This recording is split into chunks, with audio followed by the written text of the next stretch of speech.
చేయాలనుకుంటున్నాం. అది ఏంటో కాదు, బీరకాయ పచ్చెనగపప్పు వండాలని ప్రయత్నించి అన్నీ రెడీ చేసుకున్నాను. పచ్చెనగపప్పు ఒక గంట నానితే అది పక్కన పెట్టి ఒక 100 గ్రాముల పచ్చెనగపప్పు, ఒక బీరకాయ ఇవాళ చేసానండి నేను. అది ఉల్లిపాయలు ఒక ఉల్లిపాయ 3 పచ్చిమిరకాయలు కోసి కరివేపాకు వేసి నూనె వేసి తాలింపులు వేసాను. అండ్ చేద్దాం. పచ్చెనగపప్పు బీరకాయ వంట చేస్తున్నానమ్మా. ఈ టీ గ్లాస్ పచ్చెనగపప్పు అది 1 గంటన్నర ముందు నానబెట్టుకోవాలి. ఇదిగో నానిపోయింది. 1 గంటన్నర ముందు నానబెడితే ఇలా నానిపోద్ది. ఈ నానబెట్టిన పక్కన పెట్టుకుని బీరకాయ వేస్తున్నాం. ఒక బీరకాయ అదే 100 గ్రాముల శనగపప్పు, 100 గ్రాములకి ఒక బీరకాయ చెక్కి తీస్తున్నా.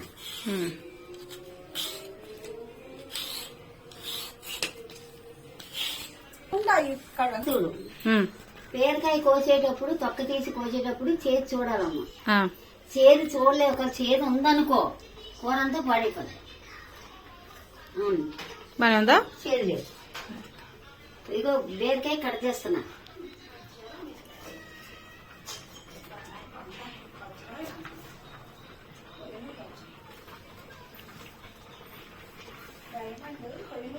ఇలా కట్ చేసి సన్నగా ముక్కలు కోసుకోవాలి. మరి లావుగా కోస్తే తొందరగా మగ్గవు.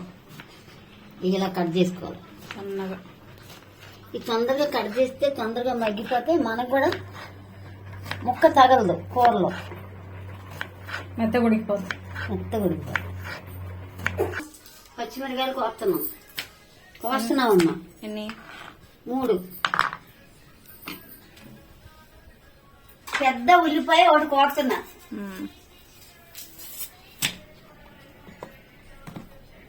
దీన్ని ఇలా కట్ చేసుకొని, పెద్ద ముక్కలేనా చిన్న ముక్కలే, మరీ పెద్ద కాకుండా ఇది ఇలా కోసుకున్నాం అనుకో తొందరగా మగ్గిపోతాయి.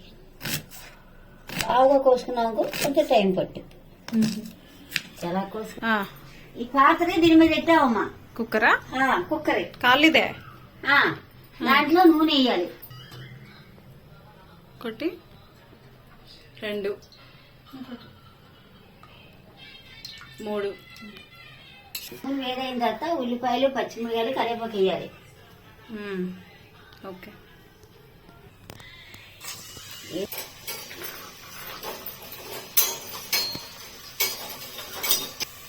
ఇదిగో కొద్ది కరివేపాకు.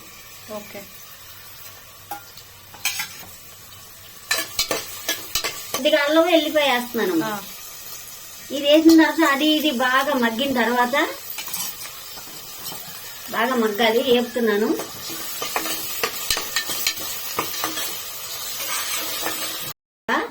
మగ్గితే బాగా టేస్ట్గా ఉంటది. అల్లం వాసన పోతుంది. పూర్తిగా పెట్టకూడదు, సైడ్ పెట్టాలి.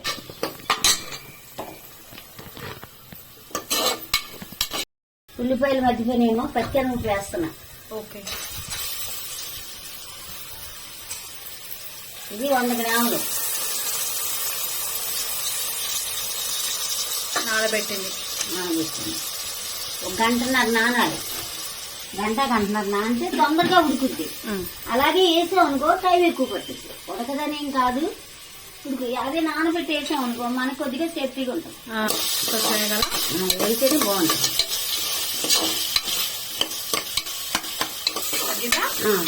ఇది కొంచెం మగ్గిన తర్వాత బీరకాయలు సన్నగా కట్ చేసుకున్న బీరకాయలు ఇప్పుడు వేసేయాలి. ఈ బీరకాయలు శనగపప్పు బాగా మగ్గిన తర్వాత చూసుకొని ఉప్పు కారం పసుపు వేసుకుంటాం. మగ్గాలి. ఇది మగ్గకపోతే ముక్కలు కసుకుంటాయి.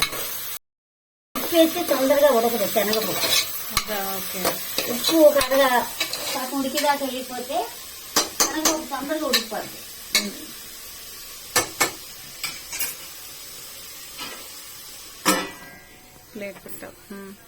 ఇప్పుడు మగ్గిందో లేదో చూస్తాను.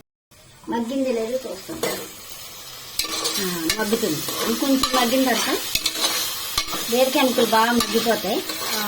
అప్పుడు కొద్దిగా ఉప్పు కారం బాగా వస్తుంది. ఇలాగా పచ్చనమ్మ కొంచెం మగ్గిపోద్ది.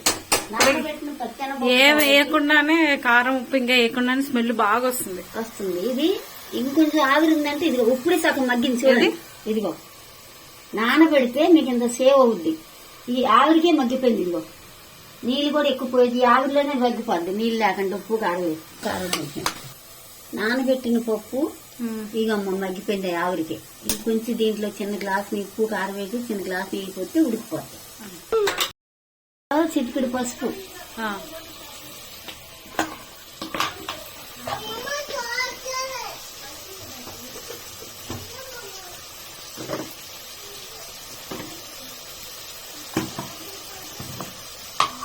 ఇందులో కొంచెం కారం దీనికి తగ్గట్టు. సరే, ఒక గ్లాస్ చిన్న గ్లాస్ పప్పుకి అంత కారం అయితే సరిపోతుంది. సరిపోతుంది. ఇందులో అన్ని రకాలు కలిపేవు కదా కారంలో. మసాలా కారం, మసాలా కారం.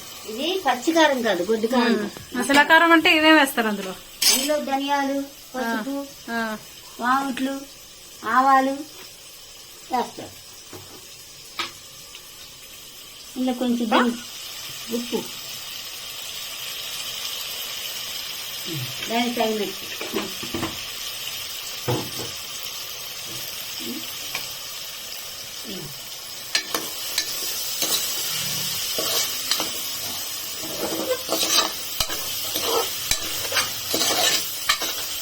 ఈ గ్లాస్ నీళ్లు పోస్తున్నాం.